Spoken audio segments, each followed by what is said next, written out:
Welcome back to Tug of Heart. We're going to kind of make very, very mild introductions today because this topic we're going to need every last minute that we have. So I'm sitting here going through the week and kind of thinking about like what should we talk about, and I kind of withheld it, but I try to bring up topics that are relevant to my feelings, like how I'm feeling.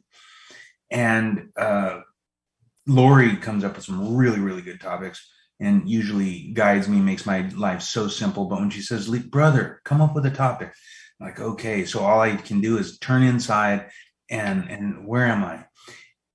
And it hit me, not chronically, not aggressively, but I was feeling a level of emotional depletion.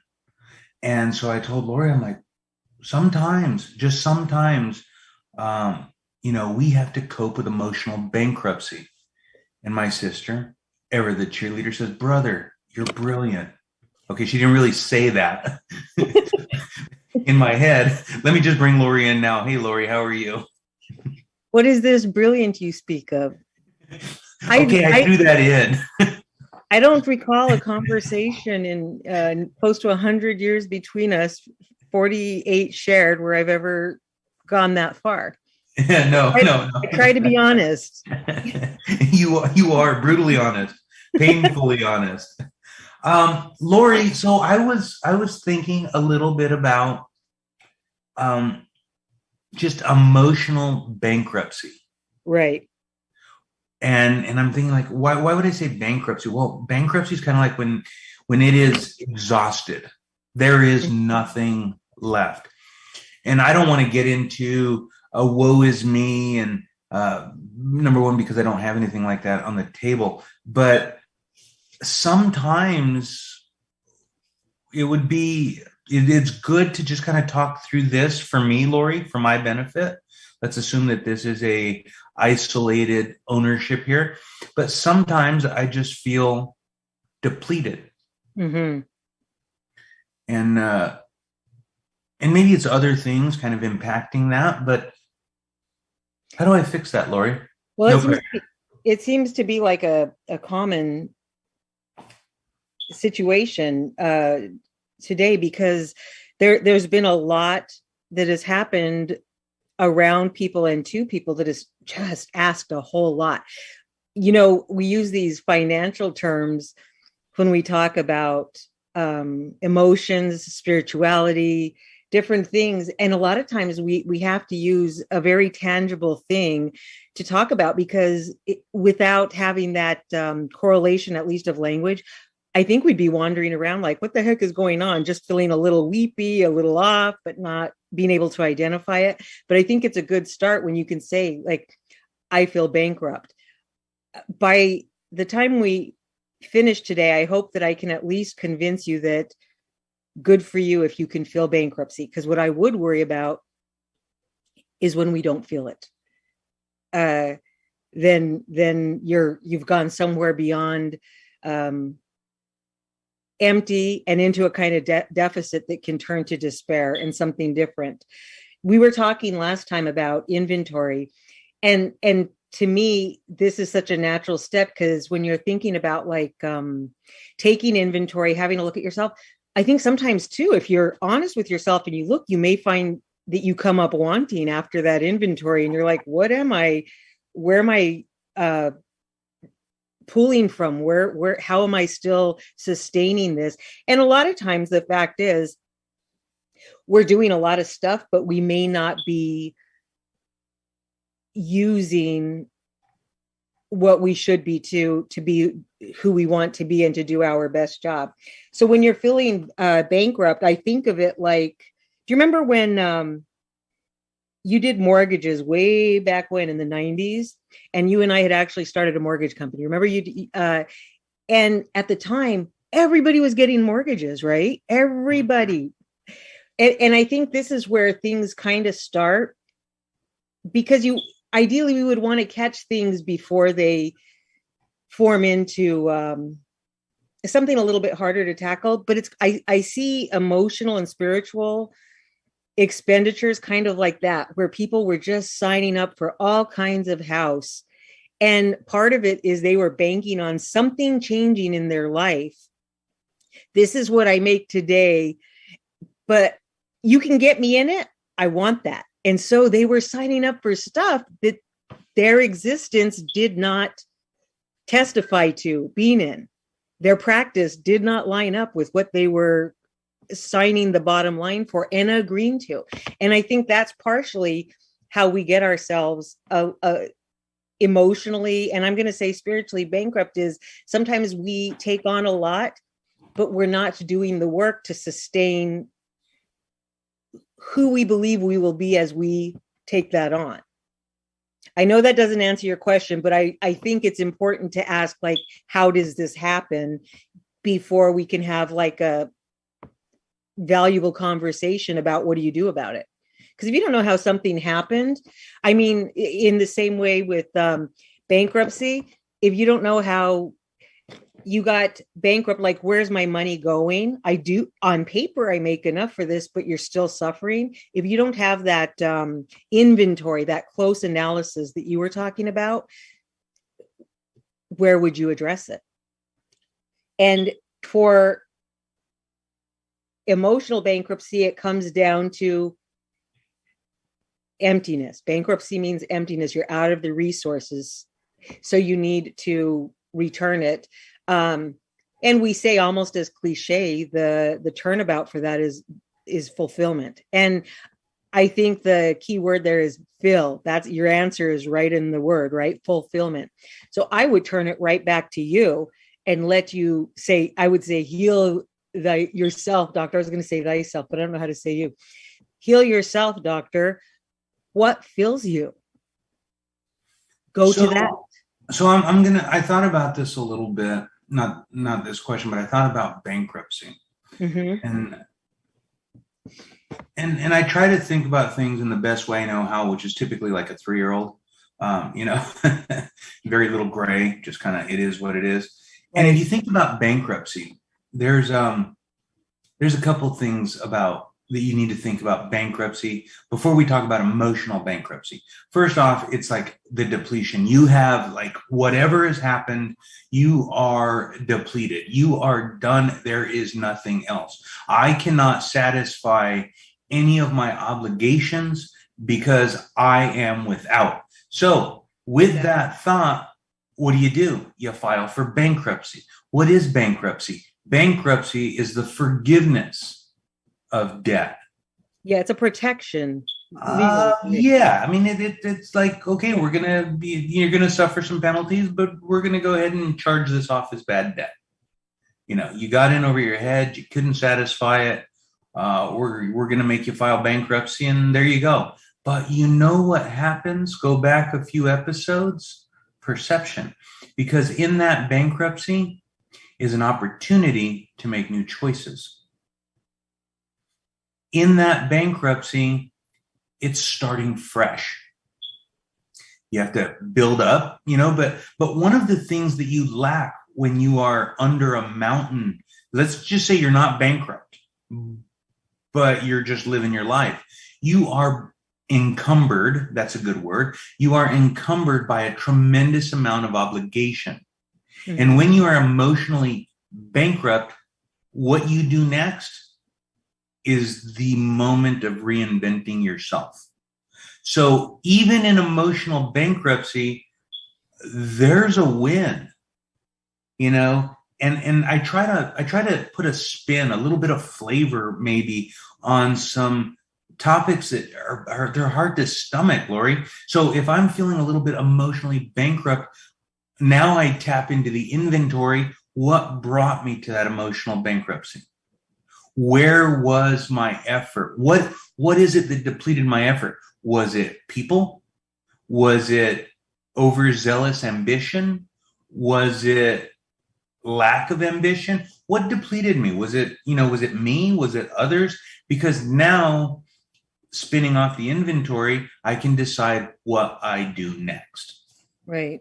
I like that a lot. One of the things that I would want to make clear in this is when you're talking about starting fresh from emotional bankruptcy, I think it's important to acknowledge that um, there has to be that little, there has to be that feeling of emptiness, whether or not you associate it with failure or not. I'm not saying you have to feel like a loser, but there does have to be a feeling of depletion to appreciate a fresh start. The reason I say that is because I was thinking like financially, like when I was younger, if I'd spend my money before and I'd be like, hey, Leroy, give me $20, or my sister, get money from somebody when you're younger. It You can postpone that feeling of being bankrupt, so you can continue living a certain way while technically you're bankrupt. And I'm wondering, couldn't this happen emotionally where you're emotionally bankrupt, so you're spending somebody else's Mm-hmm. just to frame it before we say what brought on the bankruptcy, because what if we don't even make that step, but instead, because when I think of somebody that's emotionally bankrupt, I think maybe a little insensitive to other people. Not everybody does it different, but you see sometimes people maybe snap at somebody because, so what they're doing is they're taxing everybody around them, and it becomes everybody around them's responsibility to pay something that they cannot contain themselves because they don't have that, they're empty. So it costs everybody around them a little bit more, and it can delay their own work. Isn't that identical to financial bankruptcy? That's why I You, was thinking, because you, what you you just charge said. off some bad debts, and those debts didn't really go away. I mean, somebody paid for them. Somebody manufactured a product and That's didn't right. receive compensation. Somebody trusted you with goods and they never received payments, so they're Nothing's free for everybody. right. Right. So when you're talking about emotional bankruptcy, you're right. I mean, and I think that we need to identify or at least be aware. Which brings And me really quick to your thing where you said, what brought me to bankruptcy? It may just be a little bit of disregard or failure to inventory, failure to know what you're working with. Right. for sure, for So sure. that's what you had said last, was what brought me to bankruptcy. And so to get a fresh start, you have to have fresh eyes, even to see yourself. We won't see ourselves with those same old eyes because that's part of what got us in a mess anyways. Tell me more about that. Well, the same habits. We're creatures of habit. Say I'm depleting myself emotionally. I have signed on for a handful of things. Maybe at some point I had decent intentions, but somewhere along the way, something has turned from enthusiasm to a little begrudgment, and this happens to everybody.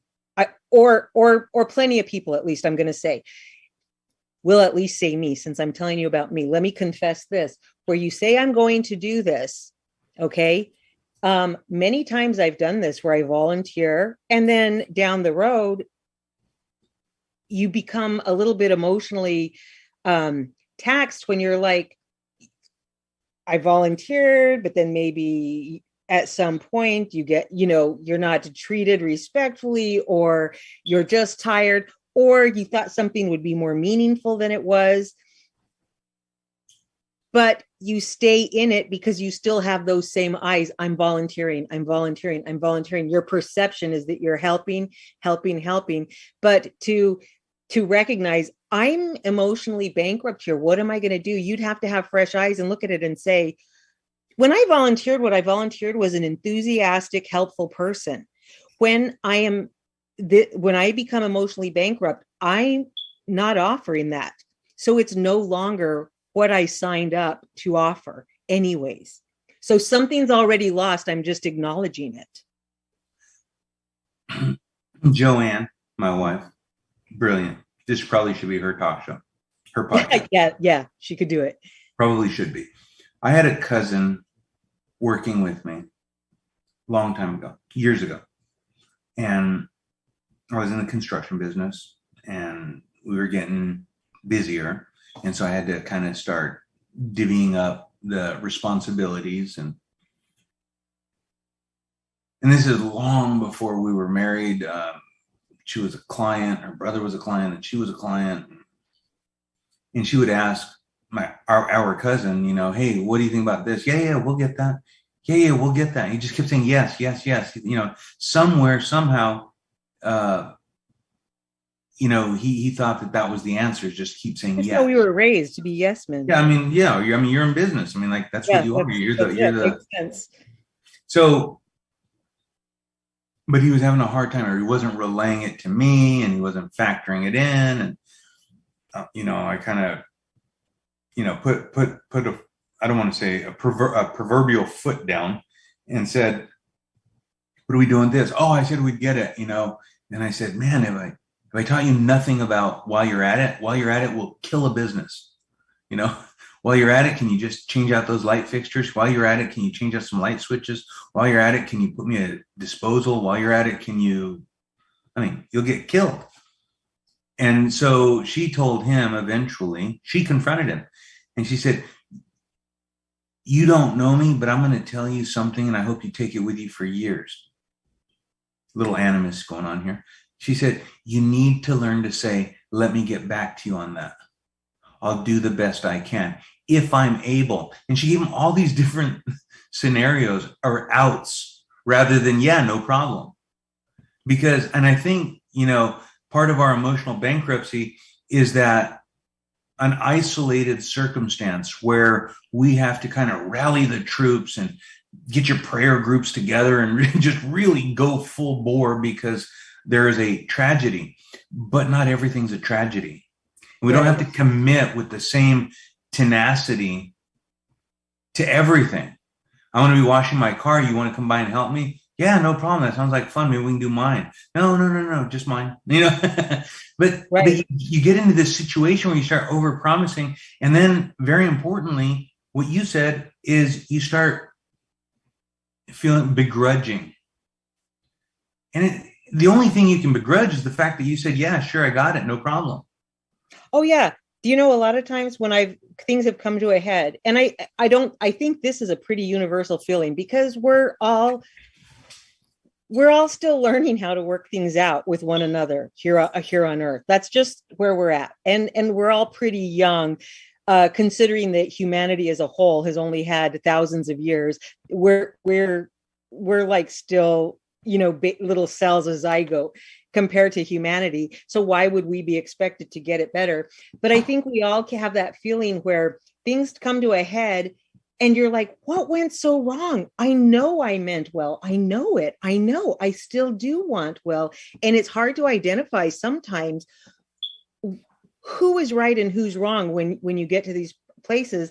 A lot of times, when you're younger, it's easily solved. It's their fault. They took advantage. Easy. With age, you kind of come to a place where you have to ask yourself, I don't know which part made me upset. The fact that they recognize when they're near bankruptcy and so they don't go past it for me, or that I sign up beyond my capacity. And it gets a little more blurred where you can't just accuse somebody of not reciprocating when you volunteer for something because you're like, well, that's maybe not the problem. The problem is that I overdid it. And it gets a little more confusing. But the other thing is, you cannot emotionally or in construction you can delegate for yourself, but you can't, and you can delegate to those who work for you, but you can't sign people up to take your place emotionally. Mm-hmm. So, I'm thinking of this in terms of how you framed it with the construction, where somebody is agreeing to something on your behalf. And I think that can be one of the things that can make us emotionally bankrupt, where you can maybe put a stop to it when you're like, oh, you said that, I can't. So there's one person that said yes inadvertently or without permission, but then for you to follow it up with, let's back that up, is does that set it right? Maybe not. Do you think that that feeling of depletion or bankruptcy is our own dissatisfaction with our inability? Because there's only so much of us, and if we don't gauge it properly, we're going to disappoint. More importantly than who we disappoint would be most importantly is who we disappoint, which would be ourselves, because we have these ambitions to do so much for so many, or however that goes. But when we can't accomplish something, I mean, we get emotional about our own failures. I do. I mean, I'm still working on that whole crying thing, but we get emotional. There's a price to pay when we miss the mark and don't succeed, don't fulfill, don't satisfy our own ambitions. I'm going to tell you, I'm going to try to not foul this up. Let me see if I can make this very clear, because this is important to me. This is something that I have learned from you, since you have been, I think you've been a lifetime telling me this, but I hear it different when we're like kind of in a safe space talking about the heart. I think when you think you miss the mark, and you have goals and ambitions and you fall short of it, I think that can be an indicator that you have reached there, but I don't think it's a cause. I think it's one of the alarms. I am going to say there has to be a case made for spiritual or emotional bankruptcy also, in the same way that you made a case for destitution. There is something to our nature where we deserve the privilege of trying our very hardest and failing, because until we can actually do this, and sometimes, many times, we will not realize the value of keeping some reserve, and we will not know, even more importantly, the value of what you say, which is loving with no reserve. That means I love you so much, I know the cost because I have faced it, but let me do this for you, which is what a lot of times we come back to talking about, like with Seth, but this is something that you're willing to sign on. As I went through what I went through, you had been there before. But there's something about being able to give that level when you know the cost, and you know that terrible feeling. I will fail at lifting you up, my twin sister, while you go through this. I agree. And that's where we reach this place where we understand we have limits, but we also understand to be able to help one another kind of extends those limits, sometimes supernaturally for those people that believe like in something higher, but even in self-actualization for those that don't. It's that being able to rally when you have nothing left. It's how the Marines stick together, right? When they get out, when they have nothing left, they say, we need 15% more, or whatever it is that their magic number is. It's how people, he's not heavy, he's my brother, you are taxed, you have nothing. It raises this tiny moments where you can see what love can do, because you can have nothing and you can dig something up from somewhere. And that's what we have to rely on if we get into being needed when we are bankrupt. And no is not an option, because the fact is life will present that kind of situation to us at some point. The other thing is, when you were saying about dissatisfaction and do we reach our goal, we also can't tend to ourselves like that as a measure of bankruptcy, because it's the same as like watching ourselves at night with some kind of anxiety attached to it. Like, I need to sleep. I really need to sleep. I haven't slept in 3 hours. And so I'm like guarding myself anxiously to make sure I go to sleep. That's how you get insomnia. So there's like this weird little looseness to it. But what I was going to say in all of this, what I have come to understand this past few months working with you is that I'm not as goal driven in terms of the heart and what I'm doing. I am now very much more interested in shaping the mechanical aspects. I'm very interested in shaping the physicality, the work part of achieving what I want in the heart, and the process. I feel much more engaged with the process than this long-term goal that's a little bit out of sight and a little vague a lot of times, because we don't really know what it looks like if we don't reach.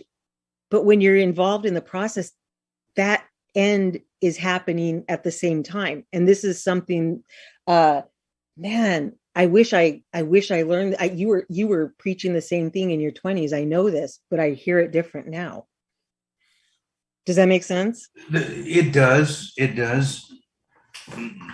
I'm gonna say, Lori, there's something. I mean, the way you put all of that together, master at composition, Lori, because you can almost romanticize bankruptcy if I just sit here and just listen to you.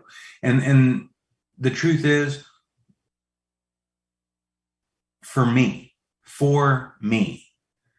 emotional bankruptcy is when you hit that point and there's nothing left. And I'm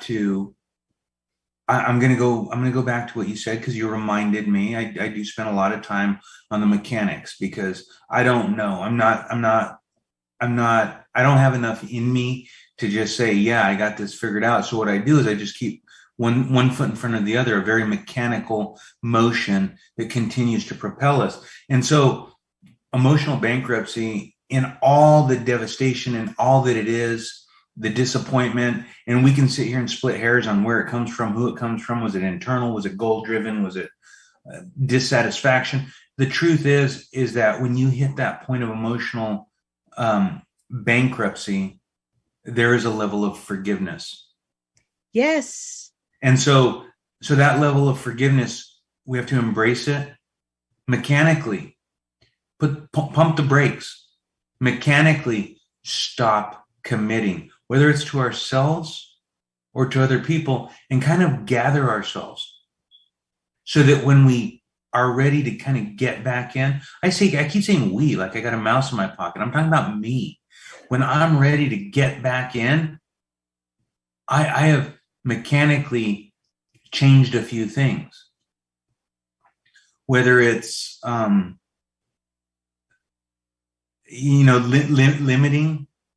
limiting kind of, and maybe these are all just the words of somebody lacking ambition, but limiting what I expect from what I do. I can't say I'm going camping and expect that to fix everything. There's limits. But I can mechanically say, well, I'm not camping to repair. I'm camping so that I can rejuvenate and come back to my life, and I can continue to implement the one foot in front of the other schedule so that I'm still moving forward. But definitely there is a mechanical necessity for mechanical implementation of promises for me. Right. And I think what you're saying is, I would go so far as to say critical in understanding this. One of the things I was thinking about, and then I actually looked it up, though it's beyond the scope of my understanding or what I could share now anyways. But when people do recover from addiction, they go through the 12-step program. The whole thing, Leroy, is built around this idea that how they got in that position was from bankruptcy, a spiritual and emotional bankruptcy, and how they return has everything to do with understanding that they can reach that place, which is probably just a little, we probably have hit our rock bottom too, but it means there is nothing left, no resource, no choice. So they just go to the most terrible of decisions. Let me use a copacetic because I can't, I on my own, I don't have a thing left.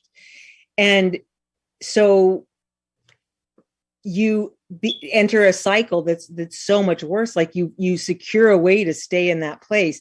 But the thing is, to come out of it, they also understand that they have to recognize their limitations. And here's the thing, no matter what their affiliation, spiritually, religiously, they could be agnostic, atheist, any of the faiths, they still seek a higher power. Now, if they don't believe in God and call God the higher power, they would just call it that self-actualization.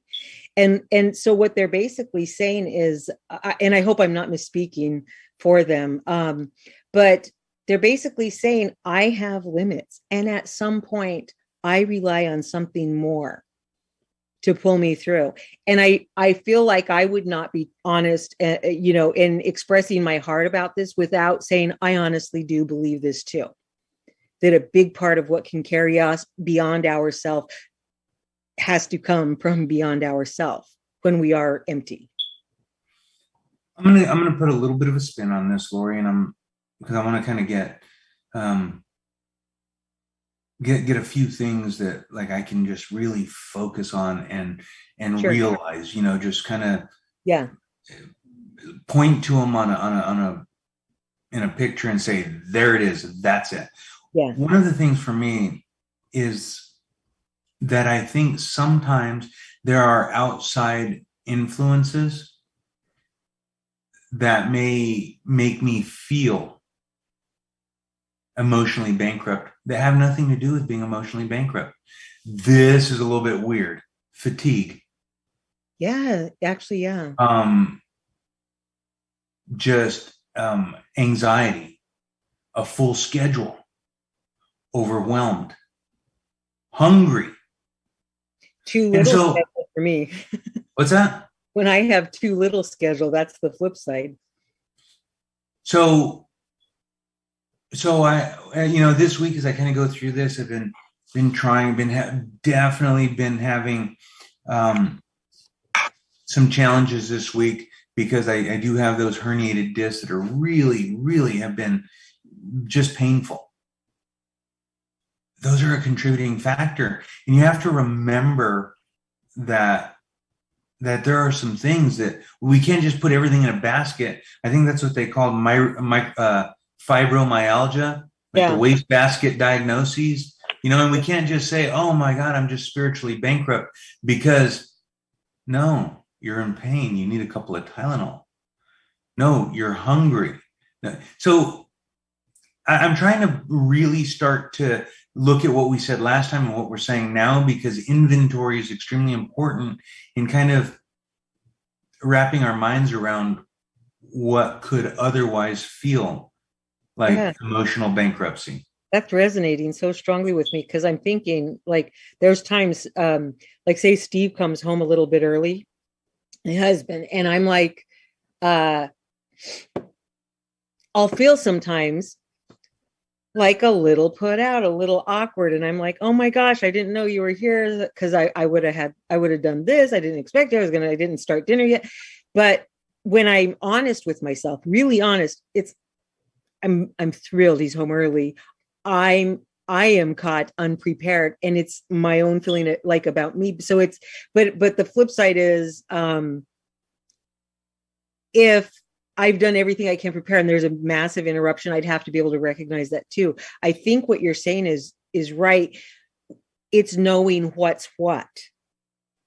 Either way, and kind of starting to learn more about yourself and know yourself, because I mean, there's times that people feel maybe insecure around somebody and they instead believe they dislike that person. Not the same thing. I think the more we talk about this, I keep feeling like one day we're going to just like walk in, we're literally going to trip over our own words and say, there it is.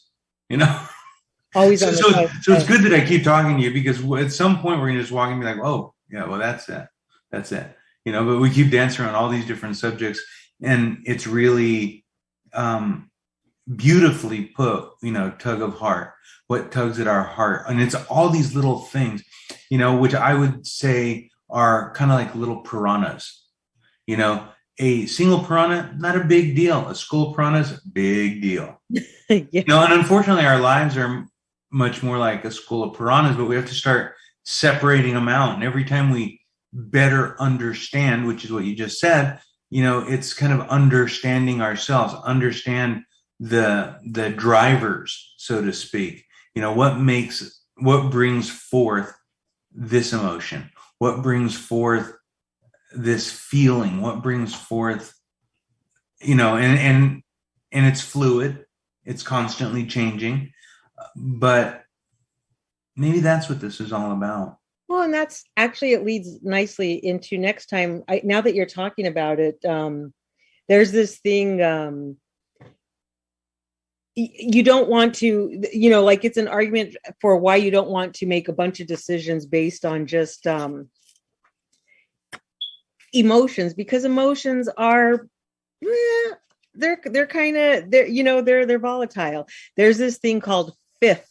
All I know is this guy named Lynn had said it, and it's where people base truth or decisions on a funny internal feeling. And that's when people are driven by emotions like, I don't feel right about this. Well, would you feel right about it if you slept last night? Or are you okay with it because all conditions are right and you can't see beyond any kind of condition changing? And I think like usually with these conversations, it ends with a decent beginning to look at something else. Right, for sure. Right? When we look at this, all I can say, and you got to fit this in, massage it, make it fit somewhere. Don't go grocery shopping on an empty stomach. Right. And don't. So approach things that way. I mean, we're talking about emotional bankruptcy, don't get into. So like, don't go to the nightclub lonely. Yeah, yeah. The heart is a lonely hunter, Reba McEntire. Yeah. There's a song for everything. It's like, don't make decisions, I guess, about amputating relationships in the midst of emotional bankruptcy, because what you are is you're hungry. Yeah. You're without, you're depleted. So, or apparently the new word is like thirsty. Yeah, don't go to a nightclub thirsty. Okay, Lori, listen. You'll end up with a thirst trap. I don't even know what that is. Yeah, good for you. That says a lot about you.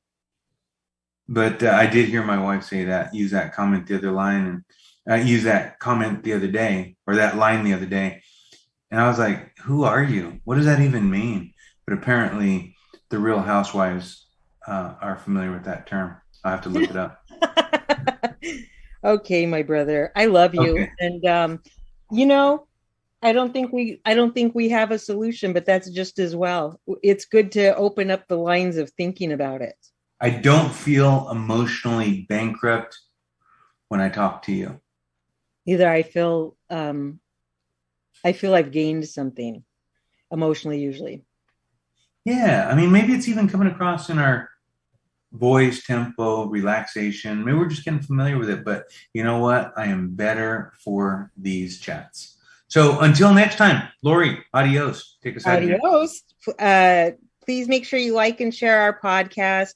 Tell us your thoughts if you want about emotional bankruptcy, what takes it out of you, what replenishes. And actually, let's talk about some replenishment, Leroy, right? Following this. Until next time, farewell. Adios.